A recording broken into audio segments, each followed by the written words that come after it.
শিলিগুড়ি থেকে বিহারে মদ নিয়ে গিয়ে চড়া দামে বিক্রি করত লালু। অবশেষে শিলিগুড়ি মেট্রোপলিটন পুলিশের হাতে গ্রেপ্তার লালু প্রসাদ। গোপন সূত্রে পাওয়া খবরের ভিত্তিতে অভিযান। প্রধাননগর থানার পুলিশ শিলিগুড়ি জংশন এলাকায় প্রচুর পরিমাণে বেআইনি মদ সহ ধরে ফেলল লালু প্রসাদকে। লালু প্রসাদের বাড়ি বিহারের সমস্তিপুরে।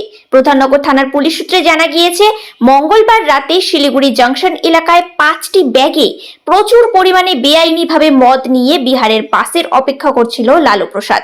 সন্দেহজনক ওই যুবকের গতিবিধি দেখেই সন্দেহ হয় প্রধাননগর থানার অ্যান্টি ক্রাইম উইং এর পুলিশের।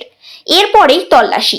লালু প্রসাদের কাছে থাকা 5টি ব্যাগ তল্লাশি চালিয়ে চক্ষু চড়ক গাছ প্রধাননগর থানার তদন্তকারী অফিসারদের। একের পর এক ভিন রাজ্যের বিদেশি মদ লালু প্রসাদের হেফাজত থেকে উদ্ধার করল প্রধাননগর থানার পুলিশ। বেঙ্গল এক্সাইজের আইন অনুযায়ী লালু প্রসাদের বিরুদ্ধে মামলা রুজু করেছে প্রধাননগর থানার পুলিশ। ধৃতকে বুধবার তোলা হবে শিলিগুড়ি আদালতে।